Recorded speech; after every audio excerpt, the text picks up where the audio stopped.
Welcome to episode 007 of Uncontained. I'm Aaron Static Render, and today I speak with former body modification artist turned author, motivational speaker, founder of Know My Impact and Manners and Motivation, a self-proclaimed corporate oddity, Josh Coburn. I'm excited that I have a chance to sit down with Josh because he's been so busy lately. He's recently released an online video series, has an upcoming venture called Razor Radio. Needless to say, the man's plate is full. I know, motivational speaking might not be the first thing that comes to mind when you think of entertainers, but Josh may change your mind. I hope you enjoy the interview with the first Razor in command, Josh Coburn. How are you doing today, Josh? I'm wonderful. Thank you very much for having me. Anything that I missed on that long list of accolades? No, not at all. I think you nailed it all down pretty good. There's a heck of a lot there, but I think you got it all. All right. Now, this isn't my first time interviewing you, Josh. Way back when I was in college at KBVU, you were promoting one of your first books, and we ended up doing a radio interview on the college radio station. You remember that at all? I do. That would have been probably late 2004, early 2005. I'm probably guessing in that area. Yeah. 2005, that's when I started. Wait, no, it'd be probably 2004 to 2005. You're right. I graduated in 2005. So, but there's a funny story about that. I remember this. I tell it to people in radio all the time. When I learned the hard way on how to use the 30-second delay button. Like, we were talking about something, and you slipped up. Said shit, which you can swear on this show. Sure. But I was told when you hit that 30-second delay button, it dropped your conversation and the computer in the program started up a track. Okay. But when I hit that 30-second delay button right after you said shit, I said, dude, I had to drop you because you said shit on the radio. And then like 30 seconds later, my program director gave me a call. He's like, hey, Static. Yeah, you bleeped out his shit, but I heard your shit loud and clear. I was nice. like, don't fire me, Bruce. Don't fire me. The good old days. But you've been up to a lot since then. Man, let's start with how did you make the transition from body modification artist to where you are today as motivational speaker and author? Sure, and all that other stuff. Yeah. It is kind of a funny story because, I released my first book and owned, a small record label, as you're aware of, way back in the day when I was in body modification. And it was kind of just an outlet. I was young and I had a chance to do a lot of really cool things and spread my wings and learn about business. So that's exactly what I was doing. And I was learning a lot. I was failing a lot, and all that's good because I wouldn't be where I'm at now without those moments. But really, what kind of started to happen was as I was learning about business, I was also in contact with the state health department and dealing with the new regulations that they wanted to put in place for tattoos and body modification. And that put me in front of, I'd always kind of felt good in front of audiences, but that put me in front of, hundreds of people presenting about tattoos, about piercings, about heavy body mods to the health departments for, regionally. It would have been, Nebraska, Minnesota, kind of everybody locally. And then all converge in one place, and I do presentations. And that also kind of got me into the mindset of like bigger business as I was learning about state budgets and what they can and can't do and what they can and can't implement and manpower and all this other businessy stuff that is a 19 and 20-year-old kid I didn't care about. I cared about traveling around the world and doing cool stuff, right? Living dreams, as it were. But this kind of started to infect me a little bit. And of course, in the body modification world and being heavily modded with implants and tattoos on my face and hands and neck and all the places people tell you shouldn't because you'll never get a corporate job, really made me think, if they say I can't, I'm going to prove I can. So I made the leap into corporate life for a good amount of time, continued with um, kind of learning and developing products and doing marketing and also doing a lot of presentations. And I kept writing. I released another book in that time and just kind of continued on the path of business, but with kind of all this other personal stuff outside of that I did, the books and the speaking in colleges and stuff on a low level. But it was in 2013 I released Inspiration on Demand, which is a book basically full of quotes that I would write myself every day that would kind of pull me out of the dumps and depression and Okay. everything else. And that was so popular that it kind of launched me into a new kind of space with all of that. I actually enjoy those quotes online quite regularly too. Awesome. Yeah, I still put them up every single day. I mean, well, every day except for Saturday, Sunday, usually because I kind of need a break and need to recharge. So, yeah, it's good for me. It's good for everybody else. It's a really nice, fun thing for me to do every day to kind of get my head straight, which is great. I still do it. Awesome. So you even after those aren't all old ones that we're seeing that are from Inspiration on Demand, they're newer ones you keep coming up with every day or Yeah, absolutely. I have a huge cache of them that like, they're stored in my phone and then I dump them into my like Google Drive and I pull them out when they're relevant or if something comes to me that morning, I'll write it, put it right out there. Sometimes I'll bring out one, an old one or I'll write a new one and it's just like an old one. So I'll have to reword it or just repost that other one because I post what applies to me that day. I try to be authentic as possible. Okay, so are these all quotes that you come up with yourself, or do you just hear something and it's like, oh, I heard this, I think that will apply to my day, and post that as an inspirational quote? I can't say I never kind of post other things from other people, but I always attribute them to those individuals. Anything that's attributed to myself or listed, with my logo, that is always mine. So I Okay. would say 99.9% are written by me for me and post it out there. So rarely do I take, and you do come across things where it's like, gosh, I kind of said the same thing, and you find out that that was written by someone in 1978, and it's very similar. But positivity is Yeah, positivity. It happens. definitely. So I'm sorry, I kind of derailed you from explaining on how you got from body modification to where you are today.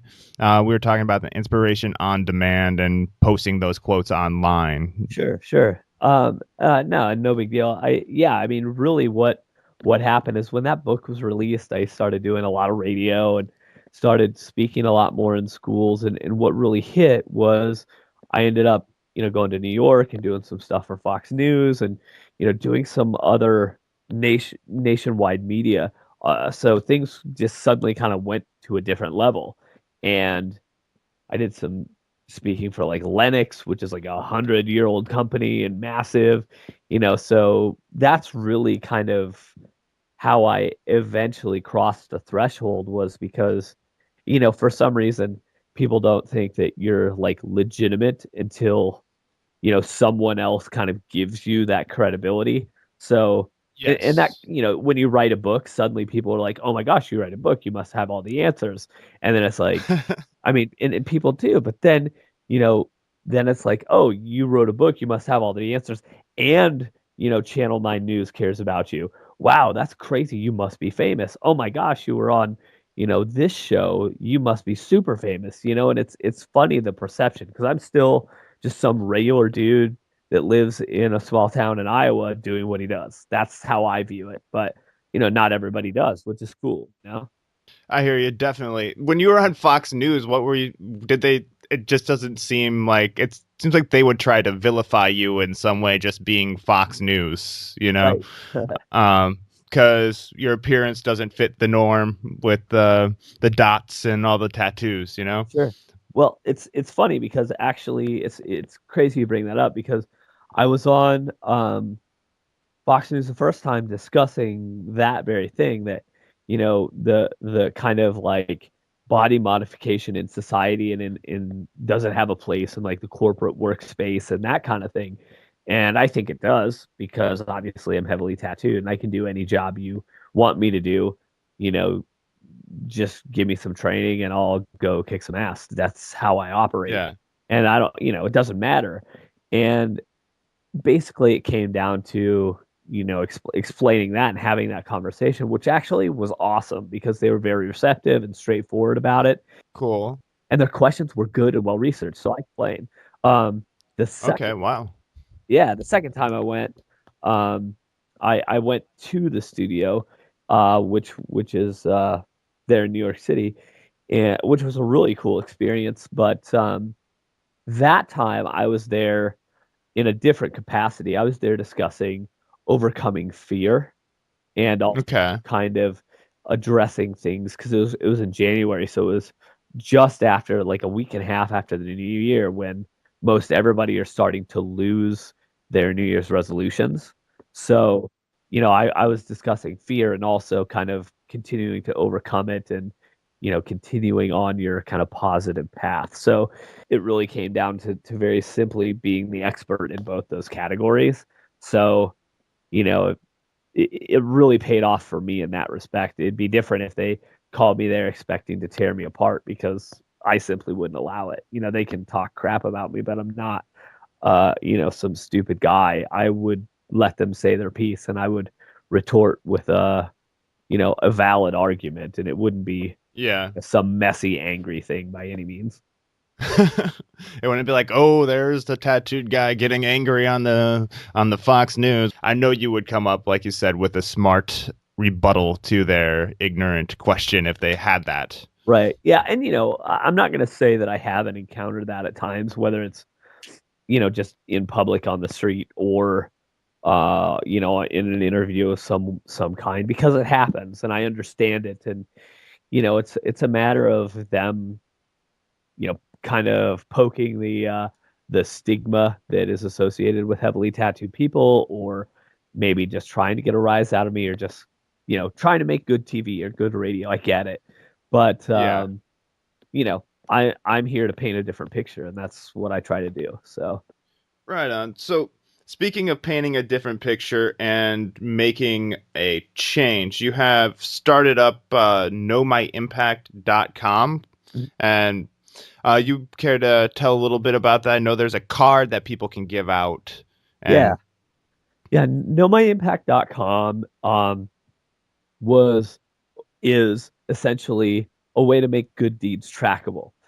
And what I mean by that is, now that we're in a society where everyone's very me centered, like, hey, look what I did, as they, send out a tweet, or as they post a selfie with a homeless man they just gave a burger to on Facebook or Instagram, which I'm happy they did a good deed, and I'm not sad they're sharing it, because if everything was anonymous, the next generation would never know good deeds are happening, right?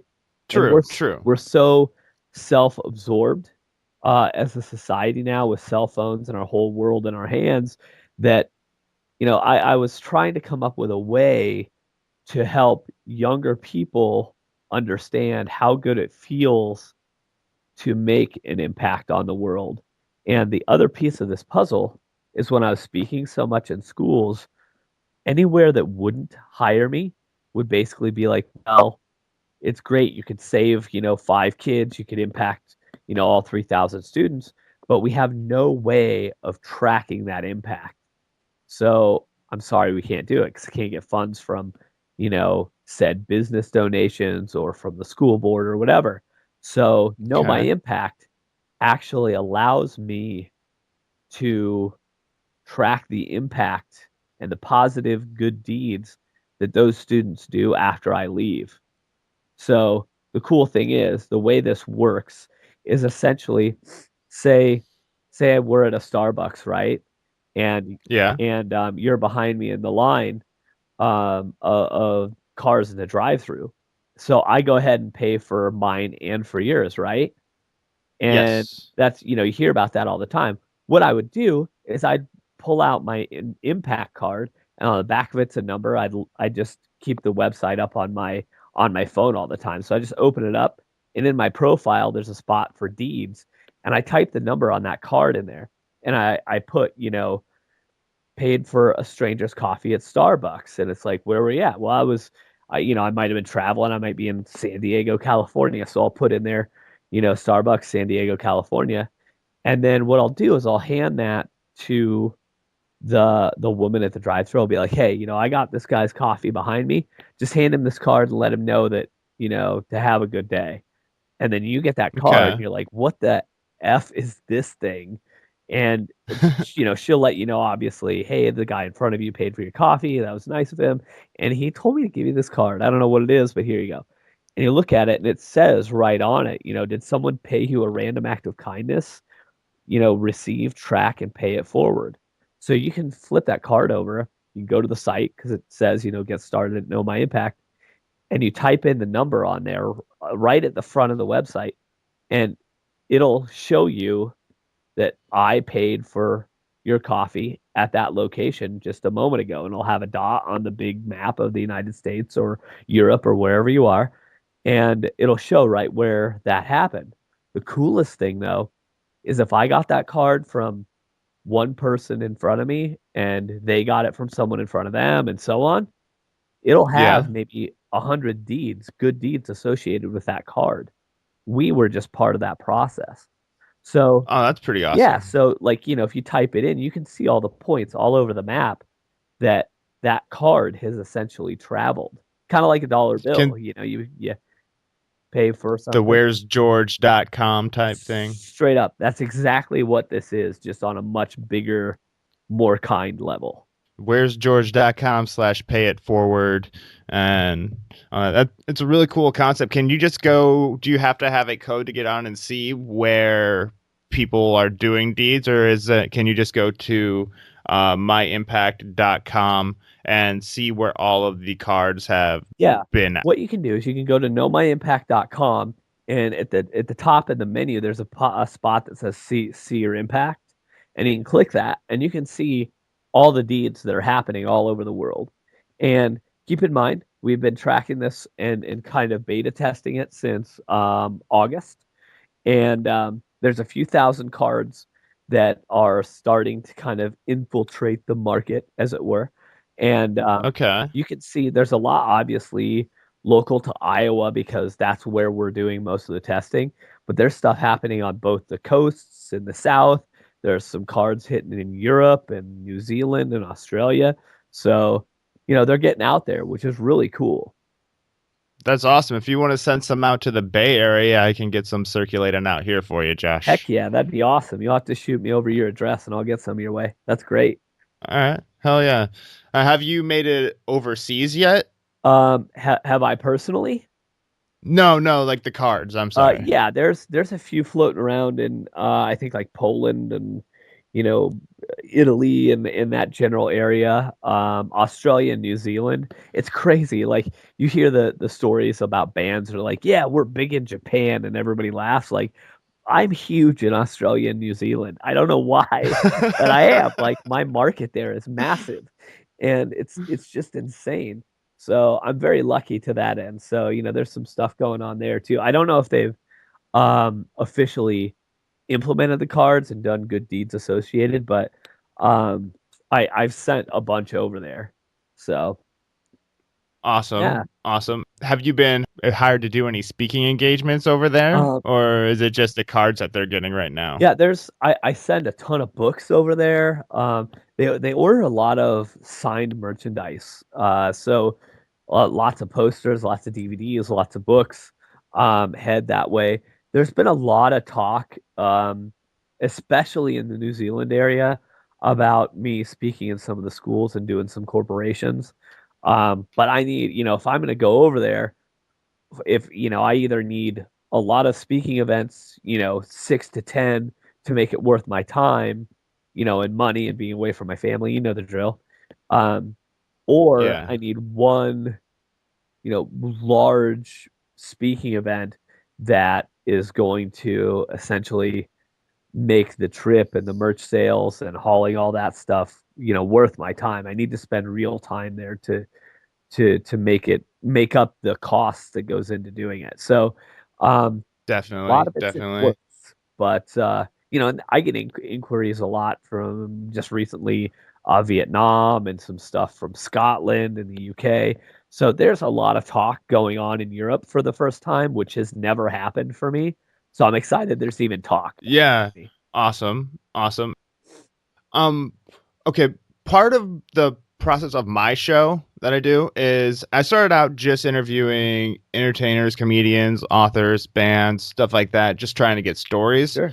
But I'm also making a swing towards, making it a journey to find out what people do to get where they are. Yeah, totally. What people at all levels too. I want because sometimes the person's advice that's at the top doesn't necessarily apply to the person that's just starting out. Sure. So I want to get advice from across the board, and this seems like a good time to ask you, like, what are you doing to get your name out there, and what are you doing to, take where you are to the next step? Sure.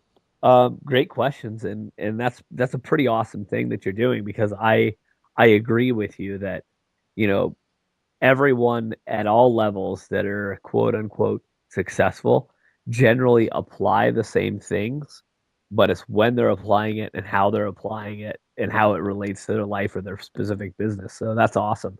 But for me, I guess to answer your kind of two-part question, the way I get out there, really honestly, like social is really big for me because I Yeah. primarily deal with the youth market, and the other like huge kind of piece of my audience is women between the ages of like 25 to 55. And I know that sounds crazy, but when you really look at what I do, it makes a lot of sense because, like I'm a huggy guy, I'm a real guy, I'm an Okay. honest guy. I'm kind of real with my emotions. A lot of guys are too tough to talk about crying and too tough to, you know, talk about the things that hurt them or upset them or make them emotional. And I'm not. Like I'm real with pretty much everything, all the way from complete happiness to absolute anger and total sadness. Um, Showing vulnerability. Totally. Vulnerability is a big thing for me because the more you share about yourself, the more you realize how many people are out there just like you. And that is how my audience connects. You have all those dudes that are like, all right, I get it, but I'm totally gonna like stand at bay and just watch. You know what I mean? But Yeah. their wives or their girlfriends or whatever are like, man, you could really help my kids. I connect with you. I get it. This is Mm-hmm. awesome. And they're like, they sit down with their girlfriends or shooting texts like, oh my gosh, you check this guy out. Guys don't do that quite as much. So that age range, as crazy as it is really big for me, which is awesome. But social, going back to that, is a major thing for me because, again, most of my booked gigs come from social media, from people finding me and be like, oh my gosh, you do this every day. You inspire me every single day. This is crazy. I would love you to speak at my school, at my work, at my whatever. And that's pretty great. So social's big. An email list is huge. Okay. Of course, I have my websites and all that stuff. So gaining that list of people who are really diehards is a big deal too. So those are the ways I primarily reach people. But, you know, obviously books and all that. Plus, you mentioned just before we jumped on this or started recording, my new YouTube show, The Relief. Those are all ways to Yes. interact as well. So, you know, for me, content is absolutely king because without people finding me, looking me up, saying, hey, what's going on? And me having that conversation, I'm never going to get in front of them. I'm never going to have, a one-on-one coaching session or, some kind of bigger speaking event. And no one's going to buy my books. No one's going to care because I'm not out there. I'm not, making that direct one-on-one or as one-on-one as I can get it connection with individuals. Yeah. You mentioned building an email list. Yeah. Like everybody talks about how important it is to build an email list. What do you do with your email list? Like how do you make that effective for you? As far as getting people to sign up or just how do I utilize it once I have them or both? I guess you could get into a little bit of both. Sure. When it comes to Not to have you give away all your secrets or no, it's anything, all good. but I mean, really, it's all about, good business and sharing with one another because that's how the economy grows. But yeah, I mean, as far as it goes for me, again, social, you can always post, hey, you want to hear more, jump over here and sign up, that kind of stuff. You can give away, free ebooks and other incentives, sweepstakes, giveaways of all kinds and things, those that can really go a long ways. Um, Advertising in general at my events, anytime I'm speaking, I always encourage, individuals to hit me up at my website and sign up so they can learn more. Because then they're in the heat of the passion, and they want it. So that's why I always suggest it then. Um, yeah, it makes yeah, sense. totally. But as far as how I utilize the list, otherwise, I don't spam them. I don't hit them, like twice a week or, anything like that. I keep it. I use it. It's kind of like, like the Silent Bob scenario where it's like I don't talk unless it's really important and then you really want to listen. Gotcha. And I'm talking email strictly because otherwise I don't shut up, as you notice. But uh when it Well, comes that's part of the occupational hazard right there, yeah, Josh. right. When it comes to the email though, like if I'm announcing something new or I have a few things I've been up to and just want to update people, I'll send out things, but I treat it very much as like, hey, well raisers, what's up? It's been a little while. This is what I got going on. You're the first to kind of know about it and, give them kind of the jump. So they know that they're getting exclusive content. They're getting it first. They're really kind of privy to the most recent and current information. And it's a direct letter Okay. to me. I sit down, I write it directly to them. It's not like a copy and paste blog post or article.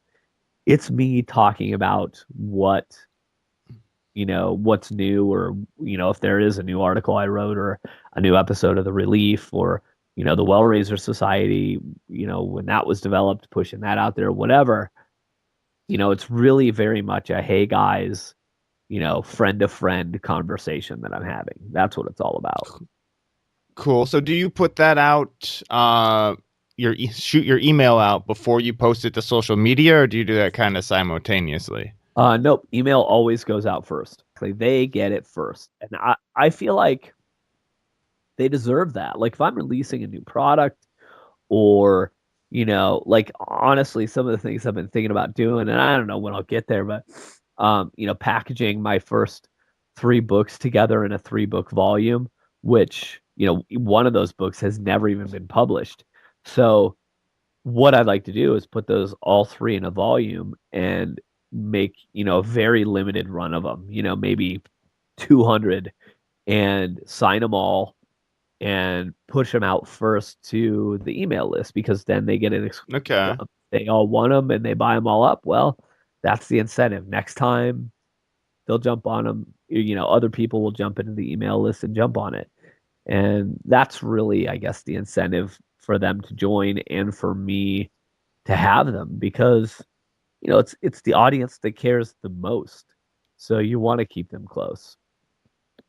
Okay. And but how long do you typically wait between releasing the email to go into social media on posts? Sure. It really depends on a couple of things. If it's like, well, like I'll go back and discuss the launch of The Relief. That YouTube show we promoted for a few weeks, nothing too crazy, and we promoted it basically everywhere, and everyone knew that it was going to be coming out on February 1st. And what I did is I posted that it'd be available at noon, February 1st Central Time.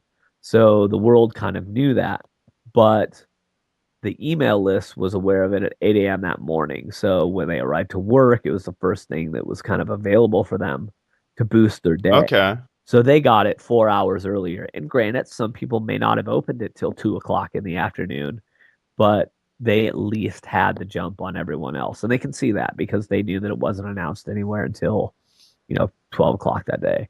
So in that case, I mentioned a specific date and time and they got it early. However, Yeah. if the world kind of doesn't know yet, I'll just often, months sometimes discuss with the email list what's going on.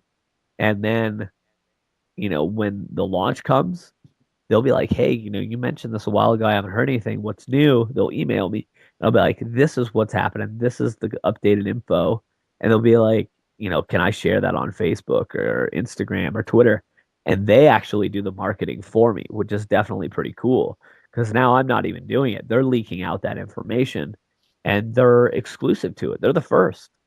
So, Actually, I saw a few people on your Facebook page that are like, I'm excited to be able to announce an exclusive first episode of The Relief by Josh Coburn. I thought that was pretty brilliant. yeah, thanks. Pretty smart, man. Thank you. Yeah, they and those individuals were, you know, like I hadn't released that even.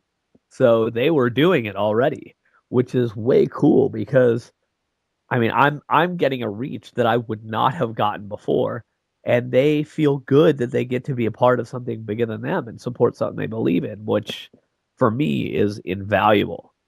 I gotta have that. Yeah.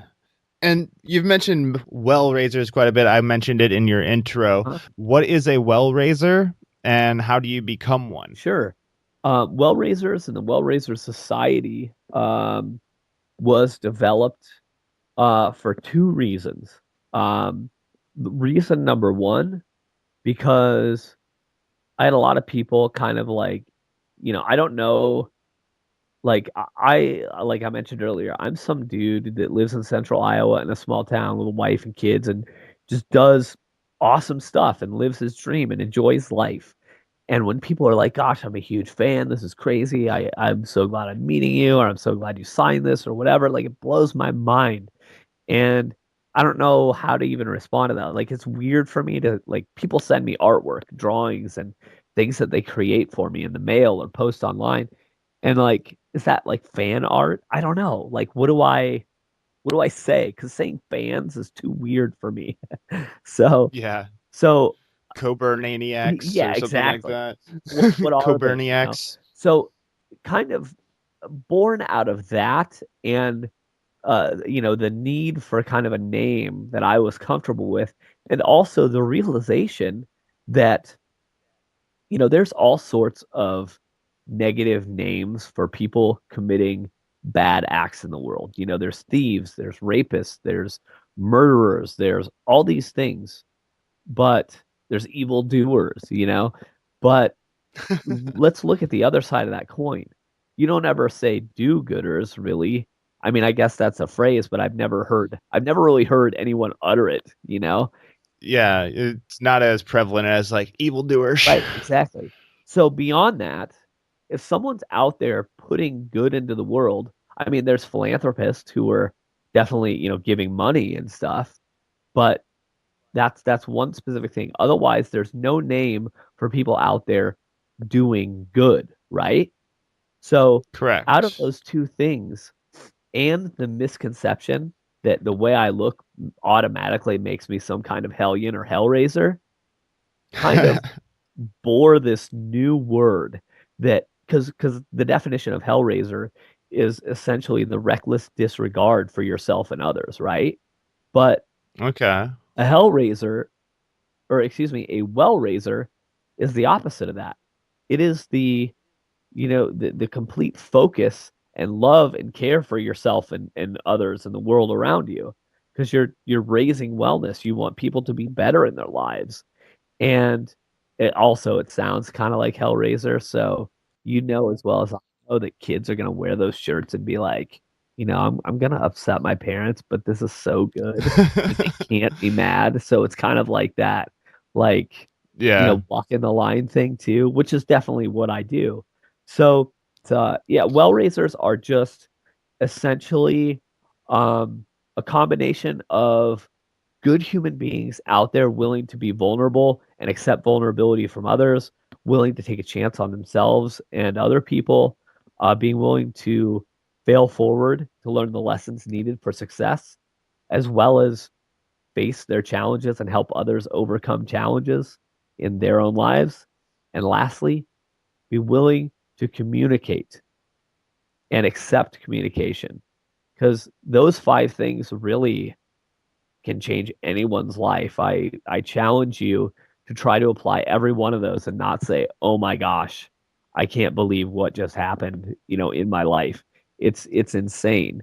And well raisers do those things. They like I mentioned earlier, it's kind of my job to make people more confident in themselves and become good servant leaders and also be driven to create a better life for themselves and others. And that's exactly what a well raiser is and a well raiser does. So how can someone become that? You know what? Live right. Do those five things. Live by that code. And there's And no, that's I'm not gonna be like, here's your official membership card because you went through these tests and these damn, I trials. wanted one, man. I wanted a well raiser card. Well, maybe I'll send you an official member shirt and then everything's okay, right? That would be awesome. That'd be awesome. Well, And to recap, that's vulnerability, taking chances, failing forward, overcoming challenges in communications, right? yep, absolutely. You nailed it, sir. The World Wide Web helped me with that one. Well done. Well done. But that's what it's I'm about. I'm not that great of a listener, I'll be honest with you. But Okay, I'll let it go. there's that vulnerability part, right? And communication in one. Yeah, see, it's that easy, man. But seriously, Well, yeah. yeah, you say that out loud, and somebody else is like, "Oh, I hate to talk about it, but seriously, I'm a terrible listener too." And then automatically it's like, "Okay, let's make a friggin' deal. You and we're gonna try to listen better, and then, we'll check in every week. We'll make lives better. It happens. It's that simple." But the other thing that's cool is like, because we have like punk rock buttons you can buy, the little buttons with the Wellraiser logo or T-shirts or whatever.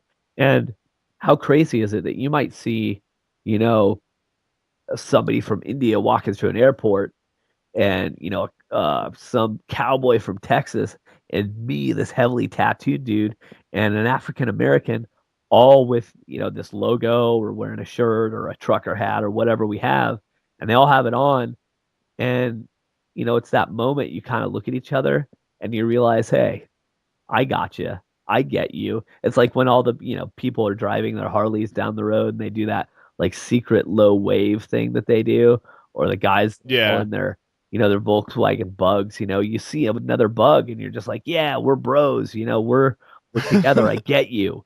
That's what this is, just on a much bigger level. It transcends race and sexuality and everything else that separates us. Because if you walk into a place and you're the minority and there's a well raiser there, I would hope that based on that code, they'd stop and they'd be like, hey, I know you look out of place. You seem like you don't belong here. You can come hang with us. You're accepted with us. That's what it's about. Right on. That's actually really cool. When I was living in Iowa, I never really experienced, besides hanging out with a couple people at a time, being the minority.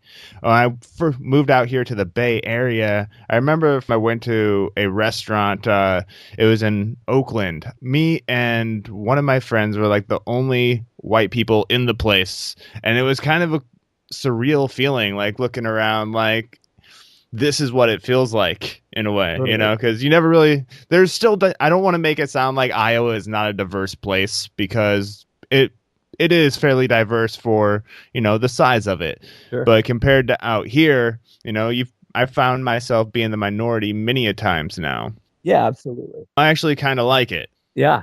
Yeah, definitely. Well, it gives you a whole other kind of perspective on life and living when you are occasionally in the minority, whether it's race or something else, I mean, Yeah. if you're some rich guy in the poor part of town or you're some poor guy in the rich part of town, it's the same kind of vibe. It's just like, oh, I'm not sure it's okay for me to be here, and you kind of look around, Yeah. man.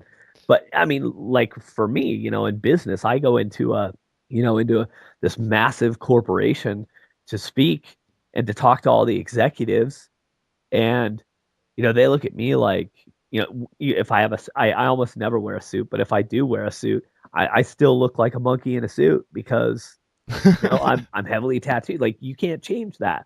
And there's automatically all these assumptions. And I love it because it sets me apart. A lot of times some are expecting me to fail and I get to emphatically prove them wrong very quickly, which is great.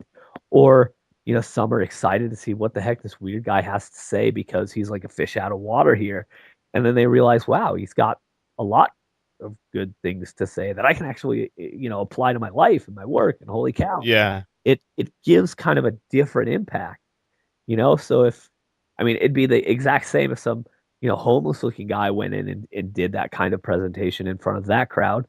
And oddly, it's funny because if some rich guy walked into, a crowd of homeless and said, you know, this is how you need to live your life and these are the things you can do, you got to ask the question, would it be accepted the same or not? And, either way, there's a big what if. So it's a pretty crazy thing. That is actually a really good question. It got me thinking on that as you were saying it. I was like, would they throw stuff at them or would they actually listen? Right. And you would have that. I wasn't saying that, necessarily some rich dude going into a homeless shelter or something to talk, is a bad thing because it isn't. But the reaction, they may, the old adage of throwing rotten potatoes or getting, the old hook off stage, but it could happen the other way Yeah. too. You know what I mean? If Monkeys throwing Yeah, right, feces. right. But you walk it, a guy like me walks into a really nice ballroom in Las Vegas to give, some sort of interactive speech to, 500 executives. They could maybe do the same thing to me. The key is breaking down that barrier for making them forget about the differences and helping them understand the similarities. That's what a well raiser's job is. That's what Know My Impact's all about. That's what I live for. And I don't care if I'm minority or majority, as long as you can kind of take those walls down between people. I think a heck of a lot is gained as far as connection and unity and personal growth. Hell yeah. Or well, yeah, I should say. Nice. All right, man. I have one more question for you. Sure. I've been asking my guests this at the end of the show, and you seem like a perfect person to ask. How do you live uncontained? Ooh, how do I live my life uncontained? Well, you know what? And I may give the potential worst answer you've ever had, but I just live it. Like I don't put boundaries on my life at all. Like I don't think to myself, well, I can't go to Iran because of what I hear on TV. No, I think to myself, I would love to go to Iran because I would love to know how the individual people there choose to live, regardless of the political climate. Because I'm sure they're Okay. just great individuals who are at the mercy of this crazy government that's, making decisions for the country as a whole, but they just, you know, live their life. They care about the same things we do, which is family, food, shelter, and living happily. So I would imagine that it would be a very nice, jovial conversation for the most part with those individuals. When I see Iranians here in the United States and I shake their hand, it's absolutely wonderful. Why should I assume something else over there? Because the TV tells me different? No way. Exactly. Exactly. So I guess what I'm getting at is I just live it. Like I don't put limits on it. I am completely uncontained. I feel like there's nothing in life or in the world that I can't do. And if I decide to do it, when I decide to do it, I will very simply go do it, no matter how much I fear it. And there are things I'm scared to death of, but that's how you grow. That's how you expand your mind. That's how you expand knowledge. That's how you get the great stories that you have to have if you're going to stand on stage with a mic in your hand and talk about life experiences. Because if you don't walk the talk, essentially, then what good are you anyway? So I guess that's the best answer I can give. Short and sweet. I just live it. I go and I do. I don't mess around with talking about it. I go and I see it. That's actually a really good answer. And you said it might be lame, but it's not. That's actually kind of where Uncontained comes from. Not necessarily about traveling, but it is just about living life. The people who tell you can't go on stage and do something, it's going up there and doing it despite that, because that's your dream. It's going after your dream, no matter if people say, hey, you can't do Absolutely. this. Heck, use that as the kindling to keep that spark and that fire running, man.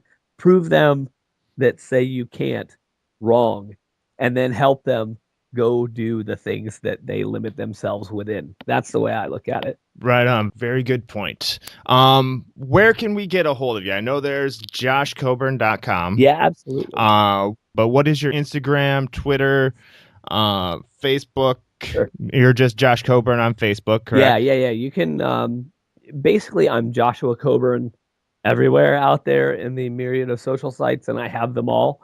So hit me on Snapchat, hit me on Instagram and Google Plus and the Tumblr and all of that kind of stuff. So um JoshuaCoburn.com, though, is absolutely the best place to find everything about me, including Manners and Motivation, the Wellraiser Society, KnowMyImpact.com, and all my social media sites. They're all contained within JoshuaCoburn.com. So you can go there and you can find all that. Click follow, shoot me an email message if you're struggling with something. Get at me, man. I'll help you. Anybody out there. That's what I'm here to do. So I'd love to hear from everybody for sure. Awesome. You heard him, hit him up on his social media. And I saw you involved on a new one that I haven't heard of. It's You Now. Yeah, You Now is I used that actually for the first time earlier today to do a live video chat. So essentially I'm on video and people type the questions to me or the conversation to me and I answer on video. So it's actually really cool. I mean, the first question I had today, was like, hey, my friend, is he self-harms and I don't know how to help him, et cetera, et cetera. And like I could type, an entire book on Facebook to try to respond to that, or I can have a 5-minute conversation about it, on YouNow, which is pretty cool. So yeah, younow.com or the app YouNow is pretty great for that.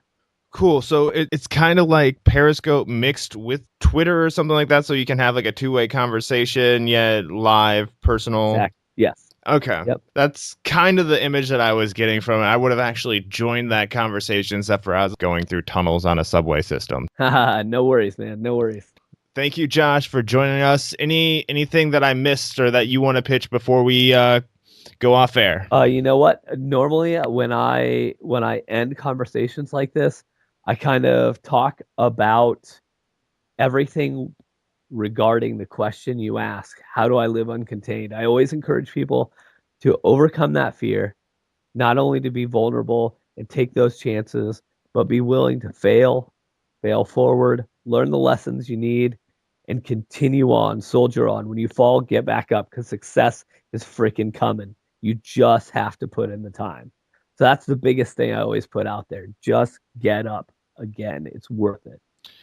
Can't think of any truer words, man. Thank you once again, and we'll keep in touch. I want that Wellraiser card. Yeah. I'll whip one up just for you, man. We'll get an official member card out for you. All right. Thank you. Yeah, man. you take care, buddy. Thank you. And that wraps up today's episode of Uncontained. Thank you for listening, and thanks again to Josh Coburn for coming in and hanging out with us. I'm really excited to check out his upcoming podcast, Wellraiser Radio. Plus, it's got a lot of cool things going on, and you can check it all out at joshuacoburn.com. He has all the links to his social media, including Facebook, Pinterest, Instagram, Twitter, and many more. Links at the bottom of his page, so make sure you check him out and let him know that you heard him here on Uncontained. Also, please make sure you rate, review, subscribe, and share in iTunes, Stitcher, SoundCloud, or whatever platform you are listening in right now. That is the best way to help the show and help the guests that you hear right here on Uncontained. Thank you for listening once again, and until next time, live uncontained.